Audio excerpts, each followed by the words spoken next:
Warning, this show may be triggering for anybody experiencing gambling-related harm. Please watch cautiously. We speak from our experiences only. Please seek professional help for a gambling addiction.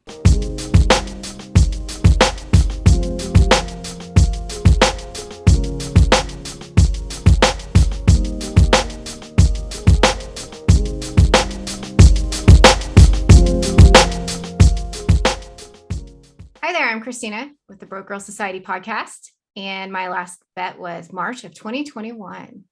And I'm Brian. I do a podcast called All In, the Addicted Gamblers podcast, and I last placed a bet on July 23rd of 2014. And I'm Terra. I am the host of the Ambitious Addicts Podcast, and I last placed a bet July 30th of 2016. Christina, how has your week in recovery been? I've had a really great week. It's been a lot of work, but one of the exciting things I got to do this week was be a guest on a panel for the New York Council of Problem Gambling. It was the first time I've done something like that. First time I've shared my story with like not complete strangers, because I do that all the time, but with people who don't have a gambling addiction. Right. Those people don't have gambling addictions. They're there for certifications. Some do. Some of the people in the audience are lived some experience. Do. Yeah. But it was great to be able to share my story, and hopefully it will help others through the clinical side of things and peer recovery support. So that was the highlight of my week. How about you, Tara? How was your week in recovery? My week in recovery was not as great as yours, but I did get some good recovery in. We're supposed to be hanging out this week on the East Coast, you and me, so that was the bummer part of the week though. We're talking about the good part of the week. Yeah. So on the recovery side of things, the reason we couldn't travel is I found out I was exposed to COVID on Sunday, and we made the decision to go the extra cautionary route. And that meant I couldn't go to my home group meeting, which did mean that I got to join a new virtual meeting and meet some new people. Thanks for the invite to that, Christina. And I got involved in a new WhatsApp group. I had some sponsee calls, and that's about it for recovery this week. I did get an annoying email though. So I want to talk about that before we jump into our main topic too, because I think, Brian, you had something you wanted to talk about as well. Brian, how was your week? My week was, I did 2 podcasts. The first one was on gaming addiction, video game addiction, which was nice. Really interesting. And then I did another one today that we put out, and I actually moderated the panel that Christina was on, along with Tiffany from Gambling Got the Girls and Rich, who's on my podcast a lot. And it was just an excellent panel. And we heard a lot of good feedback from people at the New York Council about this lived experience panel, and how nice it was to have people with a gambling addiction on to talk about their addictions in front of, what did they say? I think there were about 150 people in attendance. Yeah. I was really shocked when I heard that. So wow. it was a good week. And like you said, I got something in the mail that we're going to talk about at the very end. Oh, I was thinking something else, like just recovery news of the week. Oh, did you get some news totally recovery? Something separate in the recovery community, in the substance use community. So I'm part of this recovery coach email chain. They're giving away a gift card. And I thought you said something about gift cards. So anyway, but yeah. Oh yeah. One of the operators is selling gift cards now, which is disappointing because you can hide your gambling with gift cards, and also you can use a credit card to purchase gift cards that doesn't count towards your cash advance. So it's just another way to gamble more using their gift cards. And so that was disappointing when I saw that they were doing gift cards. That was what I wanted to say, but we live in a world filled with gambling. Sorry, you'll have to clean that up. I did hear a lot of stories of people doing that, using gift cards, especially in the sports betting side of things. And because I didn't know anything about the sports betting, it was really interesting to hear that, but they would purchase those gift cards, and that's how they would hide it and do it. And so that's interesting that's how they're going about it. Yeah, it's sad. It's sad because it just makes it easy to hide it, and that's the big part about it. But our main topic tonight, we're talking about women and gambling, and we have Terra here as our guest. Terra, I want to pay you a compliment. And that is that I said to somebody recently that I love the idea of your podcast. And I think you nailed it when you had this idea about ambitious addicts, about taking people who are addicted to something and showcasing the ones who are ambitious about creativity or whatever their project may be, whatever their passion may be. Can you tell us more about your podcast? Yeah, I can tell you that I wish I would have had something like this when I was struggling with finding that fire within myself to go do what I always wanted to do, which was start my own business. There was not anything in my recovery community saying, yes, my recovery community was saying to me, ooh, be careful. Be careful. That might be like placing a bet. Be careful. You might, get disappointed, and disappointment leads to frustration, and frustration leads to use. And there were all these like, be careful messages, and not anyone saying, wow, like, look at what you've overcome. What a great way to direct all of your energy and this innate risk taking that you have, but to do that to create something that fulfills your dreams and creates the life that you want to. So I wanted to create something that's kind of this mix between a little bit of coaching, and some of my own 12-step experiments. I guess they were experiments in a way. Will this work? And highlight like all these people in the world who are recovering from addiction, who now have gone on to create lives that they just never imagined were possible while they were addicted to whatever it was. So I kind of saw a void there. There's a lot of addiction podcasts that talk about addiction. There's a lot of coaching podcasts, but I hadn't really seen the mashup. And so I decided to create it. I love the Which is idea absolutely behind it. amazing. It's so impressive. And I had a blast doing it too. You're a wonderful host. So thank you. I had a blast doing both of your podcasts. It's so fun to have, more gambling podcasts out there. None of us really had a lot of that when we were active, right? Well, since I came in and I'm only 7 months in recovery, I was fortunate to have both your podcasts out there. And I was fortunate that you reached out to me, Terra, because that's been one of the most amazing things in my recovery, is having you reach out to me and having you be such a huge part of my recovery. And I am so thankful for that every day, just in the tools that you've helped me build in my own recovery, but also how just knowing you has guided even my podcast and just the things that I've done. So I owe you so much for that. But also go ahead. I was going to say this could turn into a little gush fest. I think we all love each other for lots of reasons. High fives all around. Yes. I mean, we're kind of doing something we didn't think was possible, right? But it's But here we are doing it. But it's nice to give compliments, and it feels good. So I'm happy we do it. I like enjoying the positivity. I didn't used to do that. Yeah, everything was negative. Yeah, thank you both. And same, Christina, my podcast wouldn't be what it is without having met you, and Brian, without having listened to you. There probably wouldn't even be my podcast. I wouldn't have even thought it would be possible for a compulsive gambler to have a podcast where we talk about gambling. And then I found yours and I was like, of course it's possible. So thanks for the inspiration.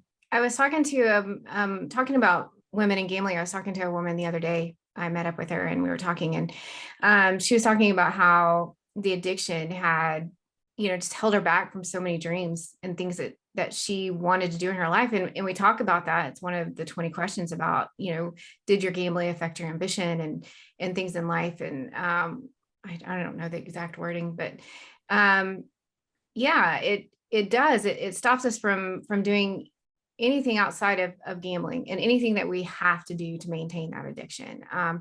And even that's our dreams. And that's what we wanted to do when we were younger, and then we get trapped up in this addiction because maybe our life isn't going the way that we thought it should go. And when I was talking to her, she kind of we were talking about it, and she was trying to look for something to ignite that passion in her to try and help, fuel her recovery and keep her on the right path. And we were talking about different things that she did.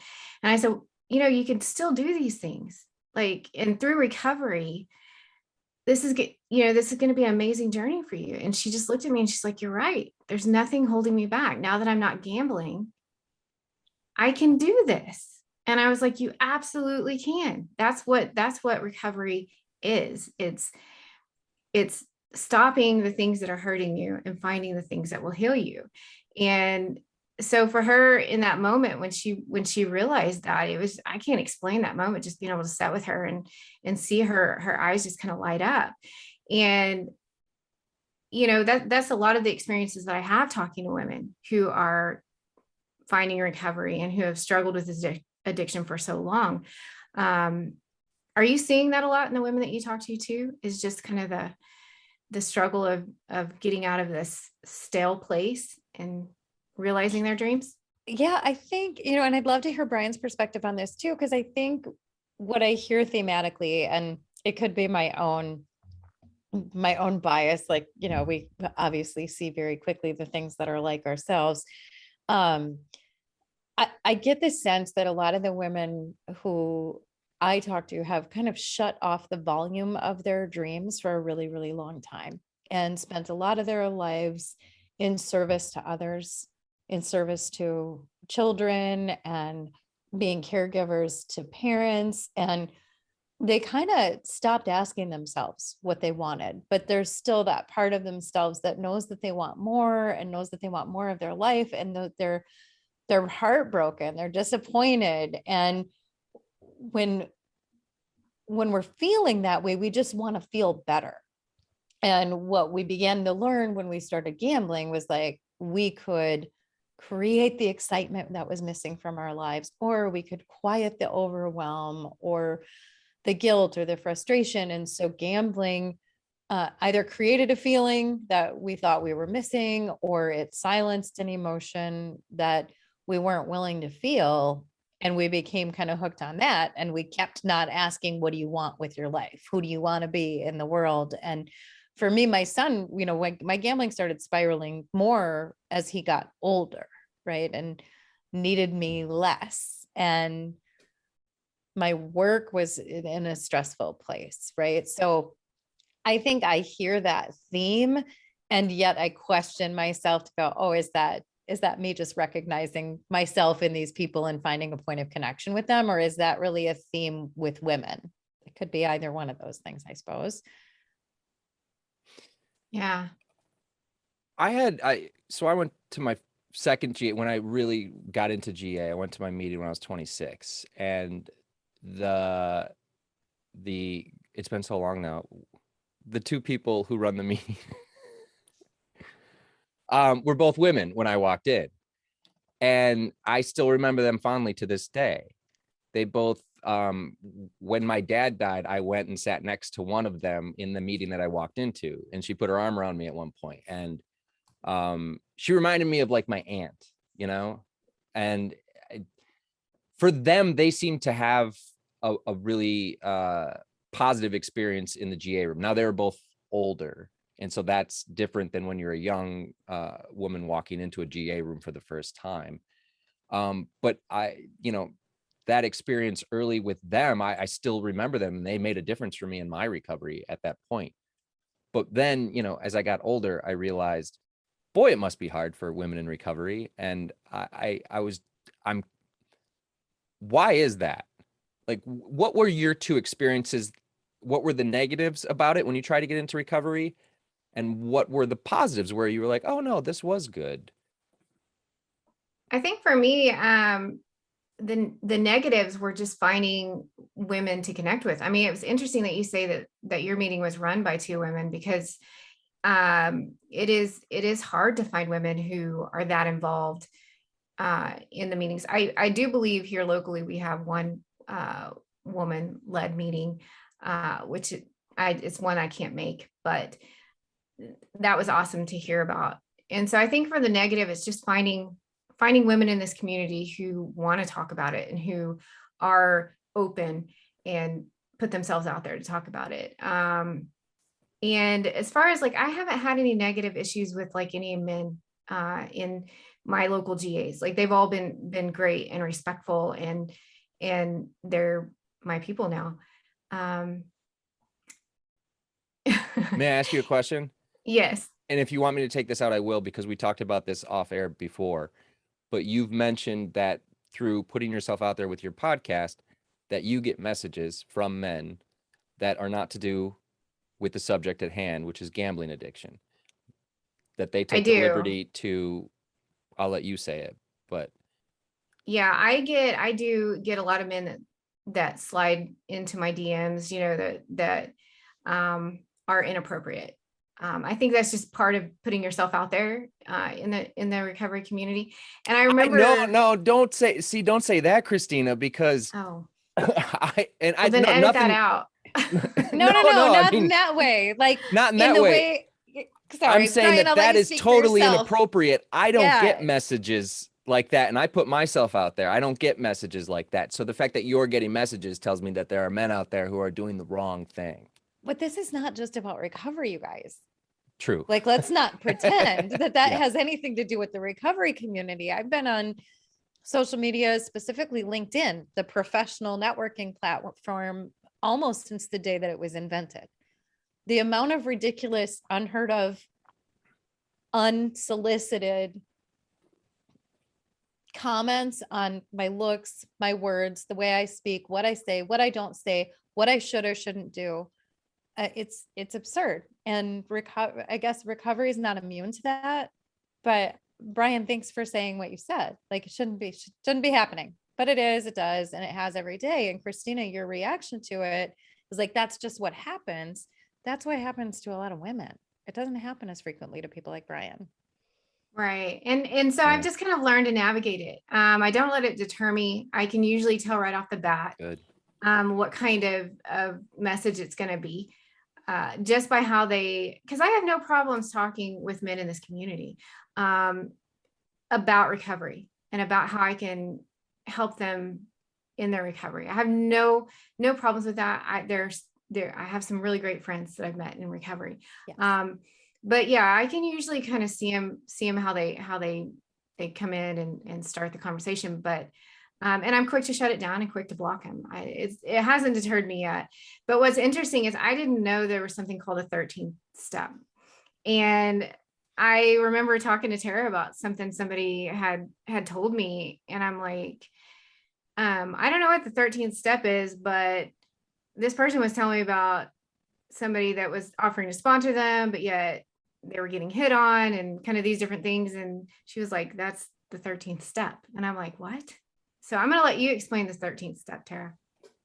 I think it's pervasive enough, and recovery communities have begun to call it the 13th step. When somebody is a newcomer in the program, people, and this is not gender specific, people, male, female, sometimes take that opportunity to, hit on someone who's vulnerable and be predatory in their behavior, and try to be the consoling and understanding person, all with maybe some malintended reasoning, whether that be to sell them drugs and reel them back into a negative drugging lifestyle. But the 13th step is often referring to hitting on them and trying to create a sexual romantic relationship with them.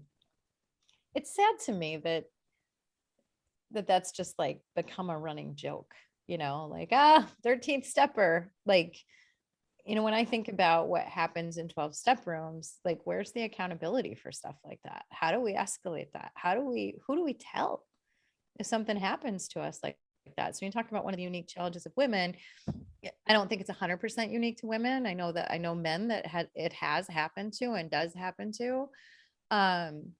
But I think maybe a bit higher frequency for women in co-ed meetings would experience that. And, we're talking in our inner group about like, how do we create a method for people to report if something like that was to happen to them? And in areas that don't have an inner group, I think, Christina, you're in a region that doesn't have an inner group, correct? Correct. and I'm sure that's probably true of other 12-step programs, what method is there for a member to make sure that they're safe walking out of a meeting, putting their name on a telephone list? Now you're Yeah. scaring me because I'm thinking about all these.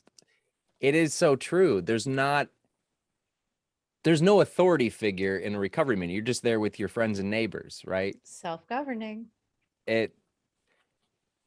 Well, that's why I'm glad there's people like yourselves out there to call it out when you see it. But most definitely. I know that I was talking to a woman who works in the Recovery Road online meetings, and she is a huge advocate for putting things in place to have a reporting system in that particular online community, because a lot of times the people will reach out to him through direct messages or something like that. So she's worked really hard to build a safe place within there that they can be, women or men can report any kind of poor behavior or inappropriate behavior to her. And then, I mean, they do really good to filter it out and do the best that they can. But yeah, women in recovery for the most part, and men too, you do find yourself in a very vulnerable, low place. And I've talked to several women who went to 12-step meetings and were hit on. And so because of that one reason, they never went back. They didn't feel comfortable. They didn't feel safe. And so that's why it's just another reason why it's so important to have female voices out there, places for females to go and feel safe, to have their own space and be able to share at a level that maybe they couldn't share at in a male dominated room or wherever meeting. So yeah. Yeah, I think something else that has happened to me in meetings. So Brian, you asked about our experience like early on, right? My experience early on, my very first meeting was all men. And they told me I could go gamble again. And I, like, in hindsight, I can see like they were probably trying to say like, if you gamble, it's okay to come back, but I was able to get a meeting list. And I was able to get introduced to a 12-step program in that room. And the very next day I found what is now my home group, which I'm so fortunate. It's about 50-50 men and women. So I had examples of women in recovery who had been through some similar life challenges as me. And it was, I think, extremely beneficial to my recovery and me just feeling safe in that space. There's been some stuff though that I've experienced, which, you don't know if this is a male, female gender dynamic, or if I got daddy issues, who knows? Because both are probably true or could be true. But where there's been some, like, I don't know if I'm assuming you've both heard the word mansplaining, but like mansplaining one of the unity. Let me tell you what it is. Go. Yes. Perfect. Enter scene, the mansplainer, right? But mansplaining recovery to me. And even, I'm past 5 years in a program, and still sometimes someone will come in and just make this assumption, maybe that they have more clean time or more knowledge, or they've studied a recovery program more than I have, and preach at me a little bit. But I don't know if that's unique to me or if it just like triggers something. Because my dad used to talk to me like I was an idiot. I don't know. I have people in my life that speak to me that way, that like to tell me that, this is how you do things. And I've learned to just nod along and still do whatever I'm going to do. But I hate seeing that behavior. I don't like that behavior. I don't want people to be treated that way, because I wouldn't want to be treated that way. I want to talk about, because when I was doing my podcast, and Christina, you've mentioned this. Well, first I want to say I did reach out to you, Christina, because you were a woman in recovery talking about your addiction. However, it was because you were a woman in recovery talking about your addiction, and in the States, and there's not many people in the States talking about that. And so I was like, hey, it's me, Brian. Hey, I do this too. Can you come be my friend and we can talk about this stuff? So, and I had done that because early on I met Tiffany and Danielle. And Tiffany and Danielle, I had both spoken with separately, and they had this good rapport with them. And I invited them on the podcast together. I said, could you guys maybe do your own podcast on my podcast without me? Because, you know, I'm not a woman. I am who I am, which is a white dude in America. And I can't have the experiences that they were going to have in recovery. And I wanted people to be able to listen to the podcast who weren't identifying with me, who might identify with them. And so I turned over the airwaves to them for about 6 episodes, and they've since left the nest and gone out into the world to do it themselves. And now they have this podcast that they do themselves called Gambling Got the Girls. And that was always a very proud thing for me. It's I think the thing when people ask me what episodes are the best, I always say those. And it's because it's a different viewpoint. And that's very important to me. It's very important to me with this that we're doing, Christina, that we have different viewpoints on, because I know how I feel, and I have plenty of episodes to talk about how I feel, and people can find them. I want to know how other people feel about recovery and gambling addiction and gambling in society and what gambling is doing to America and the world beyond. And so that's how I feel right now. And that's why I was so excited when I met you, Christina, and you, Terra, that, oh, you guys are doing it too. And that's awesome. And it's so good for people in recovery to be able to find people similar to them. I'm not saying you can't learn from people different, but it's comfortable at first to get somebody who's similar to you. And one of those main lines is gender. And sometimes women just feel more comfortable with women. And I completely understand that. I actually feel more comfortable talking to women clinicians. I always choose a woman clinician because for whatever reason, I've enjoyed that experience. And so I continue to do that. I do that to this day. Yeah. And I have men that have reached out to me I actually have a few that are in the Broke Girl Society because they connected better with female energy. And that's great because you'll find in a lot of the rooms, you'll find a lot of like the older generation go to meetings, do the steps that work for me, it'll work for you. And it absolutely can. I'm not saying it can't. GA has, and a lot of 12-step programs have helped a lot of people. Absolutely. And they've done a lot of good in a lot of people's lives. And I'm of the mindset that try everything, anything will work. But sometimes, we can all agree there's not enough diversity in this recovery community. We can, across the board, in any type of community, you need diversity. You need people to connect with. And sometimes being yelled at to go to a meeting and start the steps isn't necessarily the way to get somebody on the road to recovery. Go ahead, Tara. I'm sorry.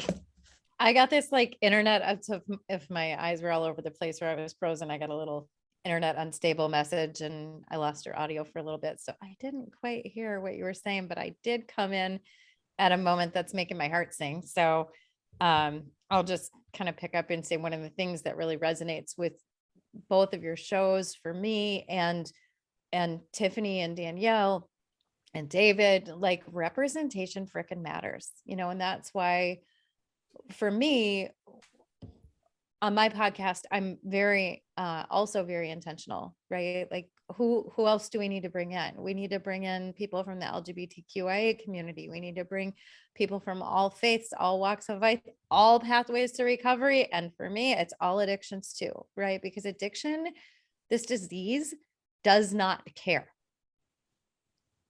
It does not care about any of our differences.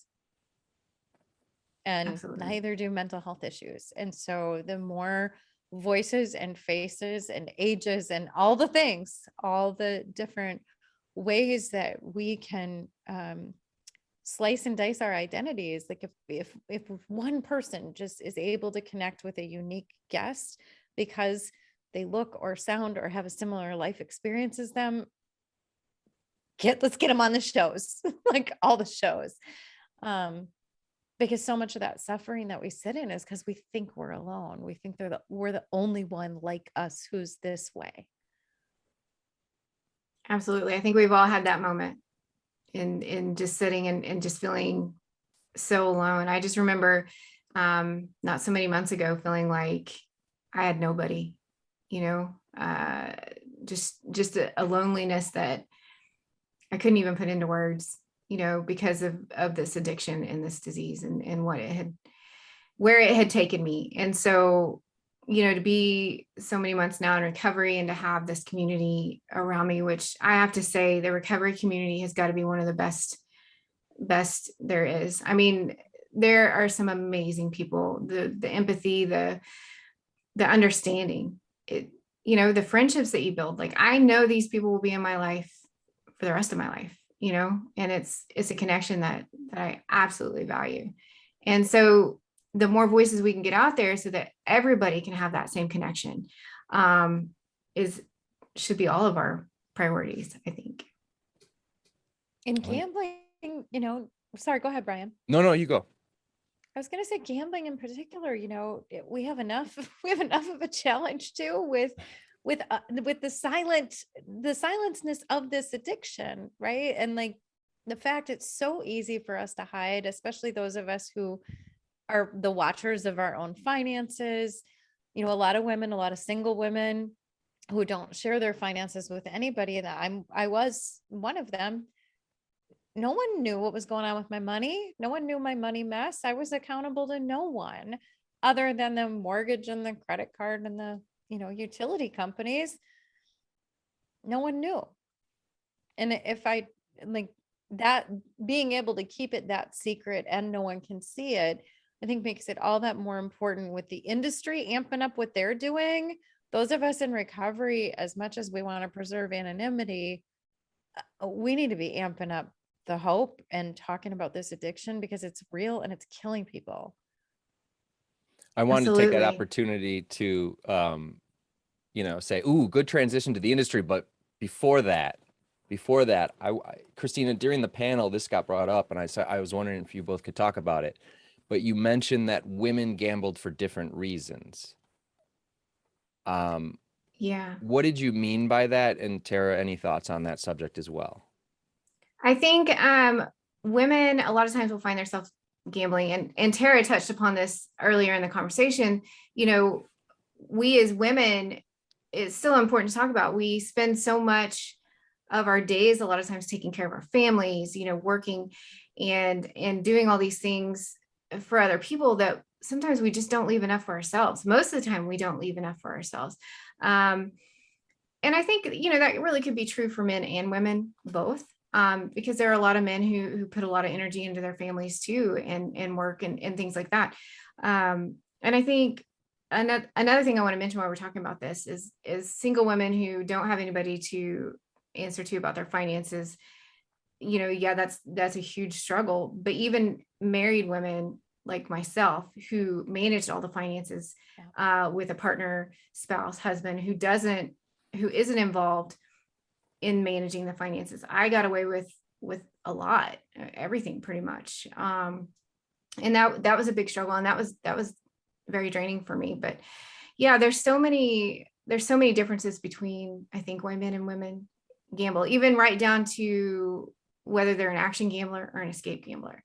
I think a lot of men are action gamblers, but women can be too. A lot of men that I've talked to have been escape gamblers, like yourself, the slot machines, things like that. For me, and I think I talked about this in the panel, was the machine wasn't asking me what's for dinner. The machine wasn't asking me to do anything. The machine wasn't telling me to fold the laundry that's been sitting there in the dryer for 3 days because I didn't have the energy to do it. Like, the machine wasn't talking back to me. I mean, it was taking just like everything else in my life, but at least it wasn't asking me what was for dinner. And that was probably one of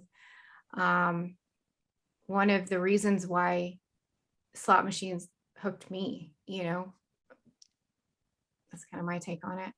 Yeah. Christina, you brought up a really important point about the finances too, because that actually, that's another layer of recovery that I didn't have. Right. So because I was on my own and not accountable to anyone else, no one could catch me. And yet, had I been, the next level of like having to say like, hey, this is what I did, and this is the impact of that, and our shared finances. That is something I didn't have to do. I mean, I had to share some things with my son because it impacted a commitment I'd made to him about where dollars would be spent, but that's way different than we share a bank account or we share a mortgage or credit card debt or what have you. So that's really important to bring up that distinction, because it's maybe even harder than when you think about the recovery, right? And like, who am I going to have to tell? Because that part for me wasn't something I even had to consider. On the why we gambled thing, I don't know. I guess thematically I hear, I do hear more escape messaging from women. And at the same time though, my own personal experience was a little bit different. And I started with games that were highly male populated at the tables, poker and blackjack and table talk. But that's who introduced me to gambling. I was introduced by a loud, boisterous guy. My grandpa was, he's like life of the party at the card table guy. So I'm not sure kind of if that's like where we end up with our preference. I know that when life got hard and the noise in my brain was really, really loud and I wanted to shut it off, I turned to escape gambling. When I was bored, I'd hit up a poker table or a blackjack table and like yuck it up with some strangers to create excitement. Did you guys have anything else on women in gambling that you wanted to touch on before we moved on?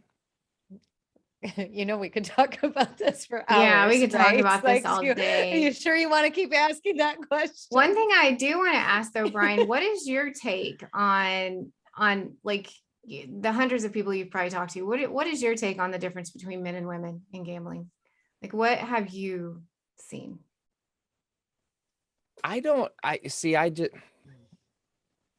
It's not that I don't agree with you, because I do agree with you, but I just haven't seen it, and maybe I'm blinded by what I am. But it's more for me, I listened to the story of the gambler, and it's to me, they sound very similar in that we were all sort of looking for something and we didn't find it, but we found it in gambling. Yeah. I definitely identify more with what it's like for women in recovery to go into a male dominated room. That sounds much more familiar to me. But as far as the daring of the gambling, I was a slot gambler. And so I did sit next to a lot. I mean, there were women in the slot machines more so than there were men in the slot machines. More men over on the poker machines, in my experience, from what I saw in the many, many casinos I was in. So I completely understand what you guys are saying. I just didn't have that same experience of noticing. I also, didn't notice much when I was in a casino because I was busy gambling. Right. But the recovery side, for sure, I think it's hard, and it can be hard for anybody who is just different than the group of people they walk into. It's so intimidating to walk into a meeting when you're fresh and you don't know anybody. And if you have anxiety like I do, I found out recently. I mean, I knew, but also they rubber stamped it for me. You're looking for any excuse to get out of going to the meeting. And one of those excuses could be, these people are nothing like me, I'm going to run away. And for me, that was age, right? Because I went in at 24 and I didn't go back till I was 26. I ran away because the people in the room, it was 2 women and 1 man. And I was like, they're all much older. I don't feel comfortable. Maybe I don't have a gambling addiction because I'm young and they're older. And these are the silly thoughts that went through my brain. Whereas I wish I had just stuck with it at that moment and stayed with them and learn from their experiences, but I did not do that. I totally just did this, Brian. At a CODA, I went to try to go to my first CODA meeting. What is that? Codependence Anonymous. Oh. I'm trying to check out other stuff, right? Because I got all the letters. You can pick a letter, any letter. I could probably throw an A after it. Can I ask what took you to that? Yeah, I've been exploring my codependency as a defect of the character by which I want to live by. So eloquently put, Tara. You're so great with words. Oh, I just don't want to call myself defective. I just really struggle with saying character defect. But codependency is something just thematically, it just shows up and shows up and shows up over and over when I'm doing my self-work. And I've met a few people through Clubhouse in these sober living communities there who are in recovery from codependency, and they have a 12-step program. So I was like, oh, cool. Let me check it out. And Christina and I have been working 12 steps together, and I've been taking the twist and like doing it on my codependency. So they have their own recovery program. And I did the same thing with the age. I walked into the room and I was by a lot the youngest person in the physical meeting. It was a hybrid meeting, which I thought was kind of cool. And I was like, I don't know if I'm going to go back to that room, but maybe I'll go to the online. Yeah. It's hard. It is when you're trying to make yourself feel comfortable and you're immediately uncomfortable. It's such a large barrier to get through, which is why I'm glad there's online meetings, because you get a more diverse group of people in an online meeting.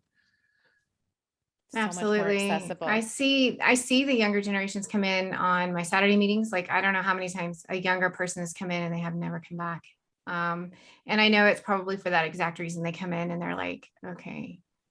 I mean, there's so many reasons why people don't come back, but I can definitely tell that, they're looking at everybody in the age, because it is such an older group. And you want to tell them like, no, I'm cool. It's cool. I'm cool. Come on in. I was just like you. I wish I found recovery when you did. I'm totally missed you. I'm like, hey, are you on Facebook? You can do this. I'm totally that person. And I kind of have to reel myself back in. And I'm like, don't overwhelm them. Don't overwhelm them. Don't overwhelm them. Yeah. So that's me, Miss GA. Well, let's close up shop. But before we do, I want to talk about this mailer I got. And I don't want to, I'm just going to say right now, I just flashed it. If you are triggered by bonus offers or offers from casinos, please turn away, turn us off. It's okay.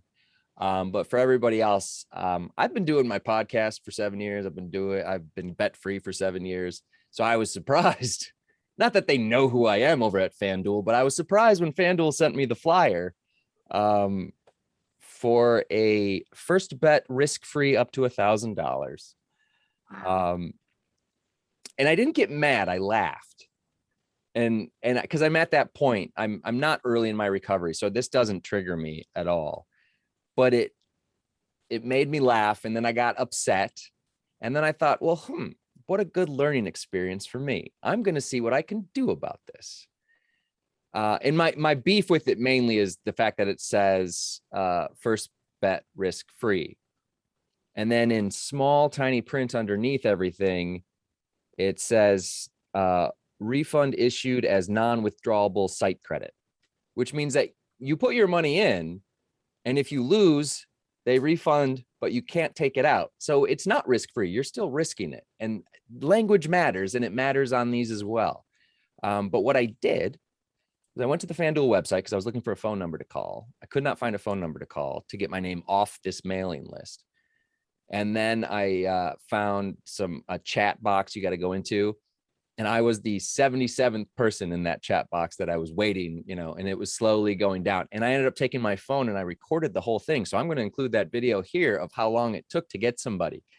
For me, it's okay. I was willing to wait. But for people who are fresh in recovery, for people like Christina, who's a little newer in recovery, that's a long time to wait to get your name off a mailing list. And Fanduel should be ashamed of themselves for putting people through this. And just sending out random mailers. There's so much Fanduel advertisement in my state of Connecticut right now. It's sickening. There's billboards. There are plenty of radio commercials. I also called the radio station and said, the amount of gambling advertising you're doing is kind of troubling, especially because it's done with the personality of the radio station doing the reading. So it makes it sound like they want you to gamble. And that was an iHeartRadio radio station for anybody wondering. But I did speak with somebody. Well, I didn't speak. I typed with somebody at Fanduel who was nice and said they would remove me from the list. So hopefully that stays true. But I wanted to say this all out loud because they did tell me they were going to remove me from the list. So I hope that remains true. And then, of course, I typed in my thought about the risk-free and he ignored that. So, but I will include that video on this video down in the corner as I'm telling this story. But that was my little Fanduel episode for this week. Tara, you also received a mailer that you wanted to mention? I did, because maybe this is something that's unique to women gamblers, but maybe it's not. I used to participate in a penny auction site a long time ago. I have no idea how they found me at my new address. I've moved 3 times since then. But this is addressed to me with my exact address. It shows up looking like a gift. And inside is a gift card for $25 that I can redeem to come back in and get bids and create a wish list of all the things I want to buy with my money that I win at my penny auction bids.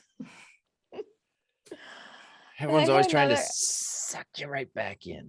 I have another ranty thing about advertising. I messaged so far 2 product managers at Facebook about this. I'm trying to find the right product manager on Facebook. I think they're called Meta now. Well, the app itself that's advertising to me is called Facebook. Meta is the big thing, right?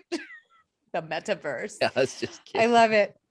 Okay, so obviously ad revenue is how they make money. They allow you to block ads for pets, for parenting, and for alcohol. Seems like it'd be pretty easy to block a category of gambling. So I'd like that added. I think if we could get everybody in the world to tell Facebook, allow us to block gambling, that would be great. So that's my little rant. Why can I block pets? Yeah, we could go bigger and be like just anything that's been proven to cause addiction. Oh yeah. Like do it like a bigger scope on anything that has caused addictive. No shopping, no food. There'd be no advertisements, and I would be no okay advertising with that. ever. Oh, what a world we would live in with no advertising. Be amazing. Well, I had a blast with you, Tara, this week. Christina, how was this for you? Oh, I love Tara. She's one of my favorite people. Oh, I love you guys both. I hope we can do more and more and more. Who knows what's going to come in this crazy world of talking about gambling in the public. Tara, I'm sure the answer is the same as it is for Christina and myself and our podcast, but where can people find your podcast? All the places where you find podcasts. Exactly. Google Ambitious Addicts and you will find it. Yes. Thanks so much for having me, you guys. I really appreciate you including me, even though we're not recording from Maine. Yes, I know. Someday. We'll get there. We'll get there. We'll go somewhere warm. Warm and sunny.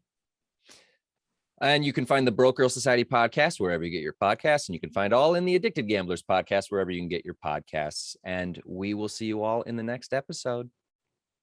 Bye. Bye.